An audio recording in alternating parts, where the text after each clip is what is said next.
Foreign Minister, and Stefan Fuele, the European Commissioner for the Neighbourhood Policy. The neighbourhood policy, events in Libya and Tunisia and Egypt, in some ways are reminiscent of events in 1989. You tend to draw that comparison quite easily. You also think that in the wider context of Europe, some of the revolutions have not gone as happily. One thinks obviously of Belarus. So there's this sort of promise and fear about what may happen in the Middle East. And it sort of reminds me of the joke, the psychiatrist joke and the light bulb. How many psychiatrists does it take to change a light bulb? Only one, but the light bulb really has to want to change. So the problem in North Africa, in the Middle East, and some parts of Eastern Europe is, if countries do not want to democratize, what can Europe do about it? And what can Europe do in partnership with the United States? Stefan Fuele, the European Commission is coming up with a new proposal on revising the partnership and revising the neighbourhood policy. And the buzzword that we heard from Radek today is more for more. Would you like to tell us a little bit about what more would be on offer? And also, does more for more also mean less for less? Which means, is Europe willing to take things away from countries it deems not to be performing properly? Let me start with the second part of your question. Yes, it does. It means also less for less. But it not necessarily means automatically penalization. But more for more is just a principle which reflects our efforts to differentiate more and to put conditionality where it belongs. To make sure that our interests and our values are best served in one policy, and we sort of are in no need to pursue a separate one. We already agreed with on one communication on the Partnership for Democracy on the Southern Mediterranean, 8th of March. It was about the easy questions. It was about answering easy questions. What are you going to do with those countries who would like to cooperate, who embarked already on a democratic transition? You're absolutely right, alluding to the review of European neighborhood policy, which we're going to put on the table on the 11th of May, or the beginning of the May. And this is where we have to answer more difficult questions. What to do with those who are embarking on a gradual reform process which is run by the authorities, but not necessarily answering legitimate demands of the citizens. And what to do with those who have no willingness to transform at this point of the time, whose reflection period on what's going on in the South is still going on. So as a result of this review process, you're going to have still one neighborhood policy covering both dimensions, East and South, but you will have a much bigger differentiation not only between the South and the East, but also within the South and within the East, with a minimum of benchmarks and with individual programs for each and every of our partners. We hope to put forward this more for more. And what kind of instrument are there? I think this communication of 8th of March gave already some flavor. There has been a 25 or either strongly beefed up instrument, a completely new instrument, which are available to the South. Most of them are going to be also available for the East, and the work is going on to have a specifically designed those for the East, because indeed we would like to make that distinction between the South and the East. And this is also one of those many things this review policy is going to bring, and more clarity about the end game of our neighborhood policy. Because so far we're talking about the neighborhood policy, we're talking about that not delivering, but we're talking about the instrument. We have never defined the end game. May I interrupt you? In the spirit of clarity, because I think it would help the audience, can you sort of be specific about what all this actually means? And what, you know, given a state that doesn't want to sort of democratize or, you know, goes backward, what would the EU do as a result of this policy that it hasn't been doing already?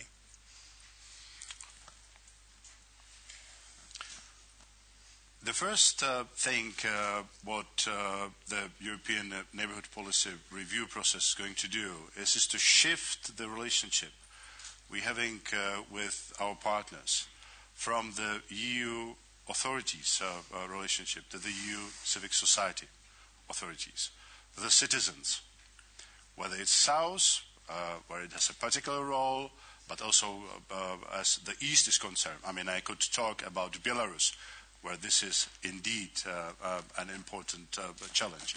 Number one. Number two, the same values, but less compromises in putting the programs in practice. And third, without cooperation of the member states, we could hardly do it, because if the EU would push for some programs and push for the less, and we have a member states doing their business as nothing is going on, that's going to be difficult. Is it going to be different now? I think it's going to be different, because the shift we have done from the real politics within the European Union to be indeed more focused on the values and how to transform them in the reality is going on, number one, and this is the most important thing. The second more important thing is that you have the South and hopefully more and more also East ready to absorb these kind of things. And the third thing is that we have instruments right now. Although Radek was saying that all of that is up on the constructions, but for the first time we have High Representative and Vice President of the Commission. So for the first time we could actually put our euro where our interest is. What I'm saying, we have the policy, the intergovernmental approach and the community approach for the first time sort of following the one goal and being coordinated. We have External Action Service, we have EU embassies abroad. We did not have until very recently. We have representative of the Commission. Now we have a political tools to deal with our partners. Phil Gordon, I should have introduced your title properly earlier. I apologize. Assistant Secretary for European and Eurasian Affairs. Phil, you hear that the Europeans say things are going to be different. They've got a high representative. They've got embassies. Do you feel this difference? Does it give you a sense that things are changing? And does it mean that the United States no longer need worry about Europe's neighborhood? Well, thanks, Anton. Let me first say I'm pleased to be back here at the Brussels Forum. This place gets more and more remarkable and impressive every year. On that question, have we noticed the difference? The answer is yes. We get this question a lot, and maybe some people had expectations that everything would be transformed when the Lisbon Treaty was up and running, and from one day to the next, we would no longer be dealing with member states, but just dealing with Brussels. We never imagined that. It was unrealistic to imagine. In the real world, there has been a difference. The partnership with High Representative Ashton works. Secretary Clinton has an excellent working relationship with her, and it doesn't in any way mean that we're no longer working with member states, as we always will. But given the challenges of starting from scratch in a tough budgetary climate with no structure, no bureaucracy, I sometimes point out when we in the United States shift from one administration to another, it takes us more than a year to get our people in place, and that's just going with the institutions and the Constitution, all of that in place. It's a year, 18 months before we have our team in place and can function. Well, you can debate whether we're fully effective even now, but so given that, it's actually to us very impressive the degree to which the post-Lisbon European Union has organized itself on foreign policy. And that segues, Anton, into the second part of your question about the neighborhood and partnership with Europe. I think that piece of our mutual partnership is working very well.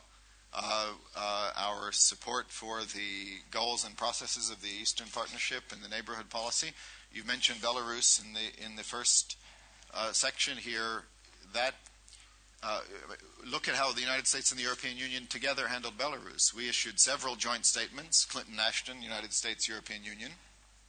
We coordinated our measures, which included the negative consequences on January 31st. We jointly announced pretty much the same set of measures in terms of travel bans, visa bans, asset freezes, and sanctions. And we did that together to send a message, but equally, we worked together on the positive side, thanks in part to Minister Sikorski, pulling together those who wanted to stand by civil society in Belarus, and we came together and raised a very significant amount of money in Warsaw. The United States showed up and increased our support for civil society and the opposition in Belarus by more than a third. And so that, to me, is an example. There are plenty of others in the rest of the region, but just to focus on that one most recent and most dramatic case of how we work very closely with the European Union for a common objective in the neighborhood. Thank you very much. Mr. Gryshchenko, do you have concerns that this idea of conditionality is creeping into the European discourse, that, more for more, yes, but also less for less, that we will impose tougher conditions? Stefan Fuele has in the past spoken about the fact that Europe has not demanded enough of its partners. Now, Ukraine is often accused of perhaps going backwards a little bit. I'm sure you'll want to address that accusation. But do you worry that what is happening in North Africa may also change the nature of Europe's relationship with Ukraine? Well, first, let me also join my colleagues in saying that I'm very pleased to be here. It's not the first time. And what is important, that representatives of both government in place and opposition in place do participate in these meetings. It is important because Ukraine would like to join EU as a whole, as a country, not simply the government, not simply some part of civil society. It is something that unites Ukraine as a nation. That's why when we calibrate our approach to the policies, including the Eastern Partnership, we see the overall picture and overall goal. For us, European integration, full membership, is something that we have agreed upon and have established in the law on our foundations of internal and foreign policy. Clearly, we see that there are different priorities which reflect the evolution of situation close to European borders. But we understand that essentially today more and more people come to the conclusion that Europe needs to have fresh blood, fresh approaches. We are, for the time being, in the process of deep modernization of the country. The program of reform which are aligned to the values and to the standards of Europe is the priority for the government, and it is not an easy process. We see the need for support for that.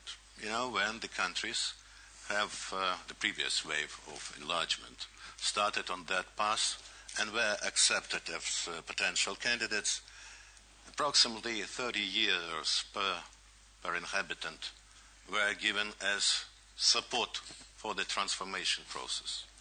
What we are getting is closer to 3 euros at most. Well, we are not complaining. We understand that for us, the train with exceptional tickets have already gone. We need to be tough, to work very hard inside the country to bring the country and the nation as a whole closer to these standards. But we see the partnership, the Eastern Partnership, the neighborhood policy, as only one of the tools that might be useful if it really gets enough steam in it. If it is not getting enough resources and only is fed by ideas, noble as they are, and purpose-oriented as they might seem, it will not be something that we would find useful to achieve at least our goal. Because our goal is very clear, it is very well formulated and has a very clear plan of action which is associated with it. Now, whether we need to be worried about more attention to the South, I don't believe so. I think that transformations that are happening there are inevitable, and what we would like to see is the end result. The democratic government that would be efficient and will be attuned to European values. If it comes to life, then we would only benefit from the enlarged space of common values, and more opportunities will evolve in the economic area. We are well represented in this particular part of the world. And Ukraine has at least one of the answers to the major problems that this part of the world faces. It is the need for affordable foodstuff, including the wheat, which is the major staple for this particular area. And today that is something where we do not really have the answer. We can provide part of that answer because Ukraine is the most productive, potentially, agriculture in this part of the world. But we need to have a more clear policy which we would like to discuss and help formulate with the European Union in that respect. Because we believe that the agricultural policy, as an example of EU, is still being conducted as if we are living in the 60s or 70s, at best at 80s. Thank you. Can I ask you just to hold that thought on agriculture, but just answer perhaps briefly a specific point, the accusation that Ukraine is going backwards in terms of its democratic ambitions. You spoke about your European ambitions, your desire to join the EU, but the perception is that Ukraine is going backwards. Well, for me, being here at this particular conference is something which is exceptionally, I would say, exceptionally easy. Because what any member of government in Ukraine needs to face is a grueling and very active live discussion on TV weekly. Not everyone obviously goes there, but very often so many people do. We have a permanent and very interactive discussion of all the major problems that society faces between government and different opposition figures, different opposition parties. It is a live and very competitive democracy. And there is no way it can backslide back to non-democratic way of either governments or intercourse with society. We understand that to be efficient, to be modern, to have opportunity to join Europe as a full-fledged and acceptable member, democracy needs to be preserved and reinforced in Ukraine. And that is what is happening. Thank you. I'm just going to ask one more question of Radek, of course, before we open it up to the floor, so feel free to start catching my eye. Minister, you spoke about the need for Europe to put its sort of the Eastern House in order. Can you be a little bit more specific and tell us what sort of policy mix you'd like to see the EU adopt? Is it more carrot? Is it more stick? Is it sanctions? Is it engagement? What should be done? Well, I believe that we've run out of steam on the model that brought us in Central Europe into the EU. And the model was this. We give you a very large carrot membership at the end of a grueling period of reform which requires a sort of national obsession on the part of the candidate countries. Since we are not prepared to give that big promise to the Eastern Partnership countries, we should create a system of small carrots spaced out in sync with their political calendars, so that particular governments are incentivized to make reforms from which they themselves can benefit. And this requires a more political approach.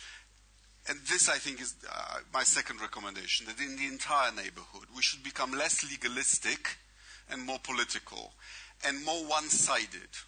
We should grant privileges to some of those countries, more because you've done something good, less because we decide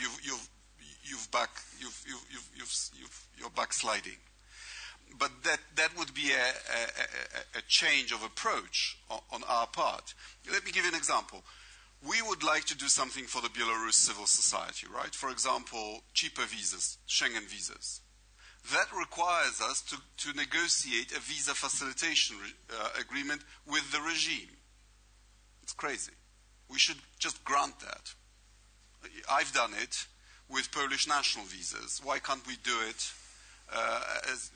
for Europe as a whole? And just very briefly, given that we have the Ukrainian foreign minister here, what do you think European Union's policy in the specific context of Ukraine should be? Well, we're negotiating a deep and free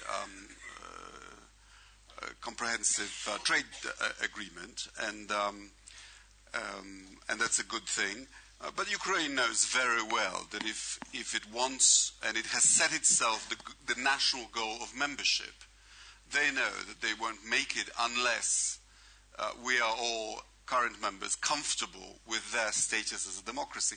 In fact, their status as a free country is Ukraine's biggest strategic asset, because out of the post-Soviet states, Ukraine is a free country, and they must not give up that strategic asset. Thank you. I think I saw Charles Grant first, but please keep catching my eye. Charles Grant from the Centre for European Reform. Delighted to hear Stefan Fuele say that the new neighbourhood policy will really apply conditionality. But what can you say to reassure us that the governments will let you do that? Because the last neighbourhood policy was supposed to be conditional, but governments in the EU insisted on giving the aid to the North African countries despite their human rights and democratic record, because there were commercial reasons or cooperation on counter-terrorism or cooperation on immigration.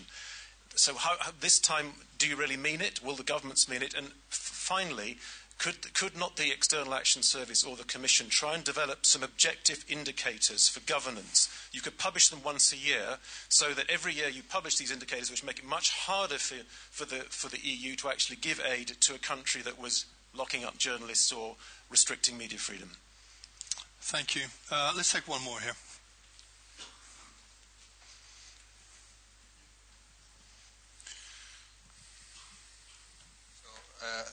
Ettore Greco, Institute of International Affairs in Rome. I understand that the focus is mostly on the Eastern dimension, but still Mr. Sikorski made several references also to the Southern dimension, so I'm encouraged to ask a question that probably relates more to this Southern dimension than the Eastern one. It's clear that our partners in the South have been already very interested in the regional dimension and regional cooperation. So not only on the strictly bilateral one.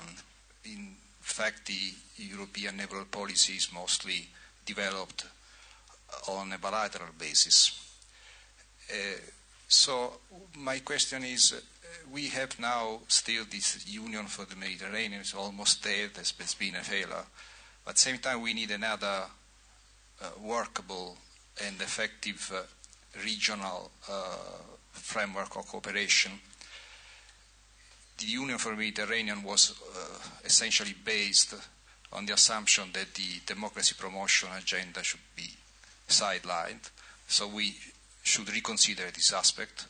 We should take into consideration again the need to have a democracy promotion agenda and support for the internal processes in those countries. This should also be done at the regional level in a regional framework, in addition to the bilateral aspects that have been developed in the framework of the European neighbourhood policy. So my question is, we need also a review and a deep review of this aspect, and I would like to ask you what you have the plans to revise specifically this aspect. Thank you. Let's take those before we forget them all.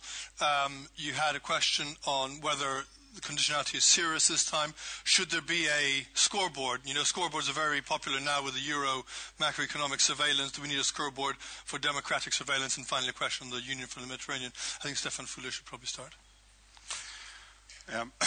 Charles, I cannot give you guarantees that we will be 100% successful. I can give you guarantees that we will do everything to use the current political environment, both in the South and in the European Union. Because what's really important to understand that while we are observing and trying to understand and also answering to the historical changes in the South, we're changing ourselves. And as it was said quite rightly, it also has a clear implications on the East. So that's first thing. Second, we were thinking about this approach of variable geometry and a number of a highly developed system of benchmarks and moving country from this group to another. You commit to the free and fair elections, you in this group, you do not. In this group, if you have some limited freedom of expression, you're fine. If you have some problems, you move to the third group. It gets so complicated with so many countries that what we have, where we are sort of moving right now, is a set of the basic benchmarks really determine the reformers. And those who are not going in the direction of transition. And second, through the individual approach, metrics system, I mean the one we have developed with Ukraine, which would be made available to the public. So at each and every time, everybody could see where we are, what are the relationship between the European Union and that specific country. Metrics meaning on the left side, what are the reform and transition steps, the timing, what does it mean, what needs to be done. On the right side, what the European Union is ready to do in parallel, in support and as a follow-up to that. And that need, as Radek quite rightly said, it needs a political steering. It needs to be a system which is being run not by expert in the Commission, by the politicians, or through our cooperation with the External Action Service. Another point is, I talked a little bit about it, Radek also. The post-Lisbon does not only mean the two-headed High Representative, does not only mean External Action Service, it does not mean only EU embassies. It also means that the EU external actions, EU foreign policy, is not in the hands of the 6 months presidency. You would agree with me that there is hardly any conditions for really consistent, sustainable and transparent EU policy if it's run 6 times with this member state, maybe smaller and with certain priorities, and another time much bigger with a highly developed interest here or there. And it is through that policy, through this political steering, we hope to use the momentum created now to deliver through the conceptual document, through forming a consensus already at that stage, conditions for delivering on conditionalities. I'm going to ask Radek just to pick up that point, and maybe if you could answer the question about the Union for the Mediterranean. Is it dead? Should it be killed? Should it be revived? Happy to. I disagree that democratization or democratic status should be the precondition for talking to countries. If we had applied that standard, we would never have founded not only the United Nations, but even NATO. We need to talk to neighbors because they're neighbors, even when they misbehave. And that's why Poland is proposing the establishment of the European Endowment for Democracy, because that will do the democratization work for us, even when we have to talk to the undemocratic governments. Because we need to talk even to tyrants. You know, tyrants also have trade policies, and they have environmental policies, some of which we like and some we don't, and we need to be in touch. So I would, for example, we have not excluded Belarus from Eastern Partnership, because if Belarus wants to adopt our trade standards, our quality standards, they're still free to do so. And we hope that that would eventually inspire them to adopt our other standards. Just a brief point. Mediterranean. We have a multilateral framework in the East. Union for Mediterranean is a different animal compared to this multilateral dimension as a part of the Eastern Partnership. But I strongly believe that we need Union for Mediterranean more than before. We need, in addition to the bilateral relations with our southern neighbors, we need a multilateral framework. We need to rethink Union for Mediterranean. We need to push aside, at least for the time being, those things which are not working. What is not working? The summits, the high-level political meeting. And we need to push forward those things which are working. And you have a number of the sectoral policies where we actually have some results. We need also, finally, to do something with the Secretariat in Barcelona.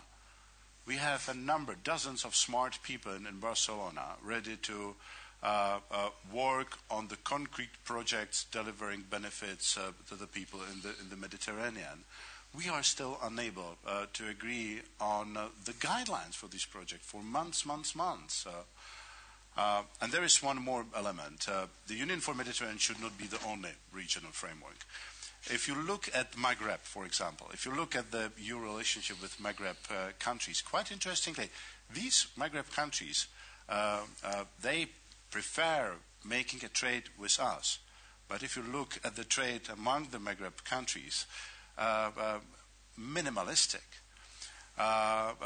So we are very much keen to have a relationship with the European Union and Maghreb Union. We are very keen to help them to deepen their integration, to overcome the bilateral issue they have, which prevent them to have that integration efforts. Because if we invest only part of the money we would otherwise need to help them into this integration efforts, as a result of Maghreb Union working, you have immediately grows an extra 1 or 2% of the GDP, generating the development and generating resources to help these countries.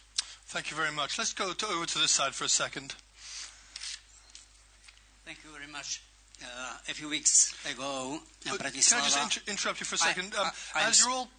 Let me just interrupt you for 1 second. As you're all thinking of your questions and you're thinking of your answers, can I urge you to do the journalistic thing, which is to think about how you can make it shorter so we can get more questions in with as many people. There's a lot of questions tonight. Keep them brief, keep your answers brief, and we'll get through more of them. We learn a lot from the questions as well as from the answers. Mikuláš Dzurinda, Foreign Minister of Slovakia. Bratislava became a temporary capital of the Eastern Partnership a few weeks ago because we organized an expanded ministerial meeting of V4 foreign ministers with our partners from the East. And Stefan Fuele, Baroness Ashton participated as well. And I am very happy that Poland will continue doing this because Poland is going to organize a similar summit at higher level, at the level of prime ministers. We are very active together with Poland in your country, Mr. Minister, and because you didn't participate in Bratislava, I want to use this opportunity and to ask you, what are your priorities now to modernize the country, to bring the country closer to the EU? What is your priority, governmental priority number 1, number 2, and number 3 at the moment? Thank you. Thank you for your concision. Why don't we answer that right now? Well, first and foremost, in as far as European Union agenda is concerned, for us the priority in that particular respect is the completion of our negotiation of our association agreement, including the free trade agreement as part of it. It cannot be done simply through foreign policy efforts. It is part of an overall reform program. Reforms which have never been even initiated in the last 20 years are now covering the whole wide range spectrum of the issues that are needed to bring us closer to European standards. It is the reform of the budget process. It is the reform, administrative reform. It is, next step will be pension reform. It is taxation reform. It's making sure that businesses does not have to deal with that many permits and licenses to start and to continue to be efficient. It is also a second priority vis-à-vis our relations with European Union is getting visa liberalization and visa-free regime in future. For that, again, we do need to introduce quite a number of changes inside the country, including those which are essential but quite costly. That is also something that we will do in the nearest. We are doing it, implementing today.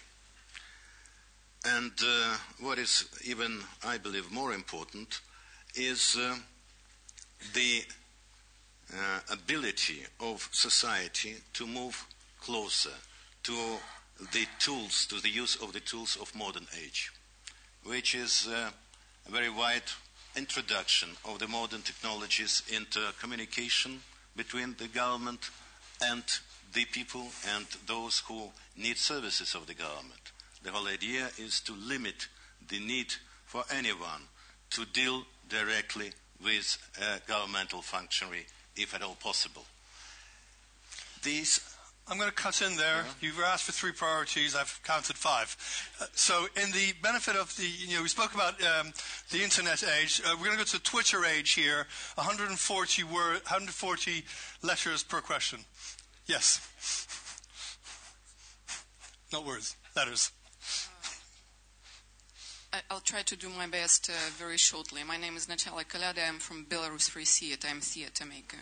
I'm campaigning for Free Belarus now. I have a question to Mr. Sikorski. When you said that it's good to engage with, it's not good, but there is a chance to engage tyrants because you need to have neighbors and relations. I was detained on December 19, and I was told that I would be raped. Nazis will be like a dream to me, and knowing that every third person in Belarus was killed by Nazis, it was pretty scared. And it was just overnight. I couldn't imagine what's happening within 3 months already. So my question is, do you think it's worse to engage dictators in order for people to be tortured or even to get threats of raping these days in the world, in Europe? And another question for both of you, to Stefan Fuele and for you, Mr. Sikorski. On the same day, in January 31, when there were sanctions by European Union and United States implemented economic sanctions. What is the reason why European Union still didn't implement economic sanctions in order to stop the dictator nearby of your borders? Thank you so much. Thank you. I think we should just answer that right now.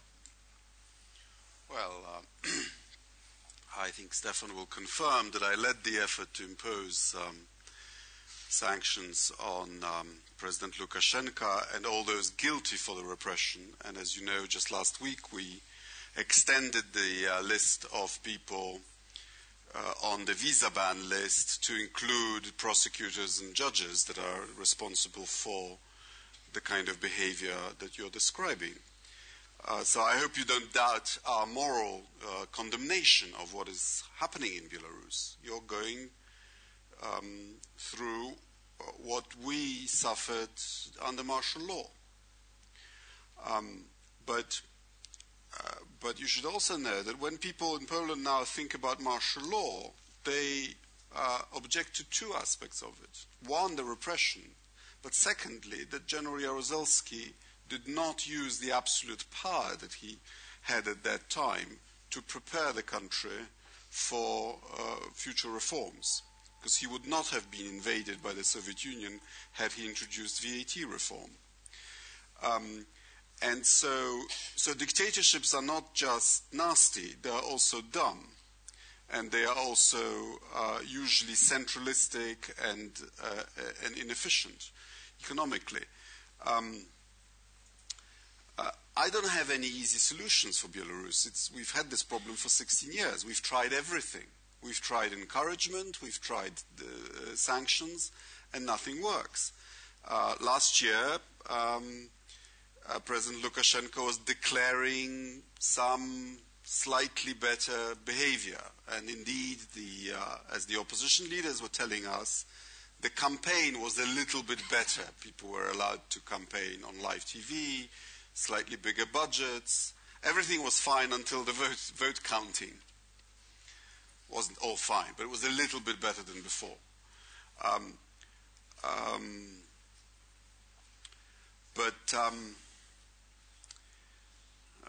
But we believe that Belarus will need its economy is not picking up, quite the reverse, and we will use the collective power of not just the EU but international financial institutions to do what we promised. We promised that if there is bad behavior, well, there will be a price to pay. But if there is better behavior, you have to keep the door open to improvements. Mr. Fuele? Yeah, 3 points probably. First, and I could confirm everything Radek was saying, indeed. No one is interested in making business with Lukashenko while he's pursuing the policies you refer to. That's absolutely clear. Number two, on the other side, everybody is now eager to see how, after the successful Warsaw Conference and some extra funds, how to help the civic society in Belarus, how to help the democratic forces in Belarus to survive and beyond that. And we had a coordination meeting not a long time ago here in Brussels to talk about how to do it. And we're doing that, by the way, in cooperation with you. And the third element, on the 31st of January, it has been made clear that the restrictive measures is an open-ended process. If the policies continue, the restrictive measures should be extended. We already did that. I mean, as far as the visa ban, you know that we extended the list. And at the same time, of course, the discussion is going on the other sanctions, where a number of the elements is taken into account, including the one impact on the Belarusian society. Thank you. Can I just ask? Lukashenko has retaliated, by the way, by putting together his own visa ban. So Stefan and I will be deprived of our holidays in Belarus. Thank you. I just want to ask you, I don't know your name, I'm sorry, but do you find that answer satisfactory? What else would you like to see the EU do? I'm not satisfied with this reply, of course, because there are relatives here. One is a wife of kidnapped person, another sister of Andrei Sannikov, who is in jail now. I will not even start my story because I'm on a banned visa. My apartment is raided all the time. My daughter is wanted by KGB, but it's a very long story. So the question is when? It's already for 16 years we live under dictatorship, and we cannot compare Soviet Union time to what was happening in Poland those days. Today is 21st century, and we still have dictatorship in Europe. And it's possible to have the first time when the whole European continent will be free from dictators. But what would you like the EU to do? Sanctions, What's one thing that EU could do? Economic sanctions, very tough economic sanctions. Why United States government implemented economic sanctions, European Union still not. Freezing assets and so on. Thank you. Thank you. There are a couple more here, and then we'll move on. Can I have one word on this subject? Yes, please do. The U.S. was mentioned. Yeah, sure. I briefly mentioned it earlier. First, to say I'm very familiar with Natalia Koladia's story because I heard her have a chance to tell it directly to Secretary of State Clinton when she met with some Belarusians and Belarusian Americans not long after the crackdown and gave us a chance to express our own moral outrage at what took place on December 19th. On the question of sanctions, I mean, this issue of how to deal with this, and it's one of the toughest challenges we face in the neighborhood, in the context of this carrots and sticks and incentives and disincentives that was raised earlier, we took the view, we had, because someone mentioned the United States putting sanctions on, we had eased our sanctions on Belarus as part of the process that Minister Sikorski put out there, where you want to give any regime, dictators, authoritarian regime, an opportunity to see a better path. And we presented that path. I personally went to Minsk and laid out a very clear roadmap of things that Belarus could do if they wanted to follow that path. And as Radek said, there were some signs that they might have been interested in that. And in the context of that, when they let go the last of what we considered political prisoners, we eased some of the sanctions on the main Belarus state company. After what happened in this presidential election, we put them back on. Because we had to make clear, in addition to the new measures we took on visa bans and asset freezes, that there would be consequences for that sort of behavior. Now, is that an imperfect policy? It obviously is. But, when you look at the policy tools you can use in this sort of situations, that is what is at our disposal. We can lay a very clear path forward for countries and governments that do the right thing and make sure that we deliver on the incentives for them doing so. But we also have to be prepared to deny those incentives and make there be consequences. And that's why the United States did take steps, especially on a company that the regime has its own personal economic stake in, so that there would be some consequence. The outcome is not satisfactory, and we're no more satisfied than you are with the state of play now. But as a policy matter, we have to demonstrate that there's a cost to this sort of behavior by a regime. Do you think that the EU should be imposing economic sanctions as well as the United States? Well, almost by definition that we have done so, we think the right thing to do is have economic sanctions as part of the consequences for the regime. Thank you. Yes, please. We also have Foreign Affairs Council conclusions at which Carl Bildt, who is with us here, and myself, we persuaded our colleagues, foreign ministers, to allow the possibility of further measures, which is understood to mean exactly what the US does. Sanctions against particular companies. You've done one, we're considering a number. If the situation gets worse in Belarus, it's a real possibility. Okay, thank you. Let's take a couple more questions. You've been waiting and you've been waiting.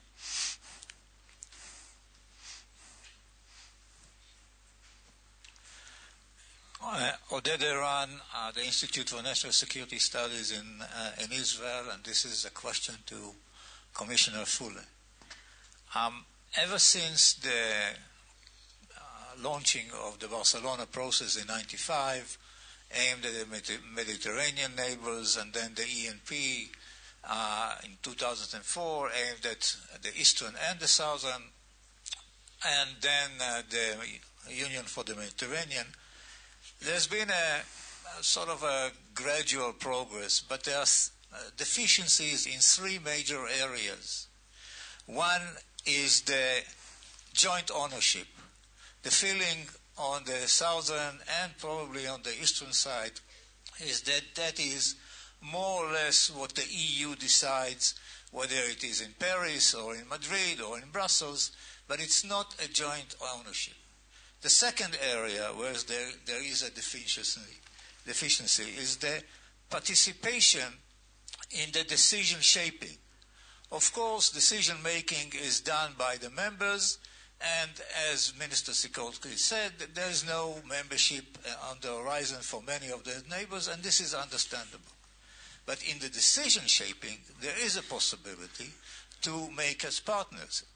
If, and this is more for more, if the countries adopt the acquis communautaire. And if they do this in the areas where they do, you can become a member in the decision shaping. The third area where there is a deficiency is the funds. Ever since the process of membership for can I ask you for the question, please? The question is whether the document in May will address the funds, the participation, and the ownership. Okay, thank you. Take a couple more. Thanks. Heather Gravey from the Open Society Institute. There's a maxim in foreign policy that you should never waste a good crisis, because that's the brief moment when foreign ministers and commissioners are actually in the driving seat.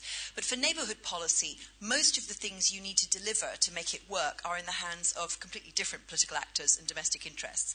So what are the prospects of using, just in the next few months, the current crisis to get DG Agriculture to allow Tunisian oranges, or DG Trade to allow Egyptian cotton into our markets, or indeed, I think the same issue is there in Congress, actually, for the US, to get the interior ministers to look seriously at visa facilitation and indeed legal routes for migration, for labour migration, and perhaps for the foreign and defence ministers to think about absolute taboos in CSTP, like involving non-members like Turkey, could be quite useful after the crisis this week, or actually to make use of the structured cooperation possibilities in the Lisbon Treaty. Thank you. Let's zoom round. Thank you. I'm Roland Freudenstein. We've got like 5 minutes left for everything we want them to wrap up to. Roland Freudenstein, Center for European Studies. Let me bring up the proverbial elephant in the room of the Eastern Partnership, which is Russia, or to be more precise, the notion of a sphere of privileged interests. It used to be called sphere of influence. Anyway, I've just moderated a breakout lunch where we came to the conclusion that that is indeed one of the problems that at the root of the frozen or not so frozen conflicts of the region, like Transnistria, Georgia, and so on. So, are Europeans and Americans doing enough to address that problem in the Eastern Partnership, in our joint transatlantic Eastern policy? Thank you. Thank you very much. And I think there are a couple more questions around the side. One here and one at the back. And then what I'll do is ask you to answer the ones that are most relevant to you. I'm Gian Giacomo Migone. I used to chair the Foreign Relations Committee of the Italian Senate. A quick comment and a question. The comment is, I'm glad that the Polish presidency is putting so much stress on the fact that greater European integration makes for greater capabilities in meeting the needs of neighbors and integrating new members. This sounds pretty obvious, but if we think of the first phase of the Libyan crisis, it isn't that obvious. The question is Turkey. I also noticed that you included Turkey as a desirable new member. Everybody's a bit pessimistic about this because of the opposition mainly of two important members of the European Union. My question is to the panel in general who wants to comment on this. What is the status questionis? What is the situation? And I hope we're not giving up on that one. One of the very few issues on which there is bipartisan support in my own country. Okay, I'm told that the minister has to leave soon because of the train to catch, so I'm afraid I apologize to anybody else who wanted to ask but hasn't been able to. Can I ask the panel to ask the questions that they feel most relevant, most burning to them, and we'll have to wrap it up. Well, I agree with the point that the crisis should be used. I think what is happening in Libya right now shows the wisdom of the Weimar letter of foreign and defense ministers that has now been accepted as a document of the entire EU for strengthening security and defense policy. if we have more Libyas, there will be occasions on which we might need to deploy a battle group, or actually we've agreed to plan for a humanitarian operation in the post-war scenario in Libya. Well, for that we need planning and command capabilities. So I hope that the countries that have launched this operation will see the need to get the EU more involved. And for example, the next EU battle group involves Ukraine. So why not Turkey in future too? And that way Turkey would show its commitment to a European destiny. I think the trade issue is fascinating because the North African countries mainly produce what the southern European countries produce. So the southern member states have to decide what they fear more. North African produce or North African illegal migration or instability. Well, it's up to them to decide, really. Mr. Fuele, let's go left to right. Yeah, there was a question about whether in this ENP review there's going to be a joint ownership, participation, decision shaping, and funds. The short answer is yes. The whole process of ENP review involved a number of the consultations, not only among the member states, but also with partner countries, with the civic society, with think tanks on how to do it. Participation, decision shaping program. It has to do something with our efforts to give a more clarity to the end games. Are we going to talk about extending somehow the European economic area to the south and provide the institutional framework for economic integration? Are we going now to approach the Eastern Partnership as a program which helps countries to build more European Union inside these countries and thus sort of pushing these countries closer to the actual implementation of Article 49? All of that is bringing you to participation in a decision shaping. Second question, President Barroso, the whole college feels that during his first or during the second Barroso team, the neighborhood is going to be our priority. The neighborhood is going to shape the college response not only to neighborhood. What I'm trying to say is that already during the preparations on this communication on the southern neighborhood, a number of the new ideas like the rural agriculture and rural development facility, a number of other new ideas promoted by my colleagues, by their services, were put on the table. This process is continuing.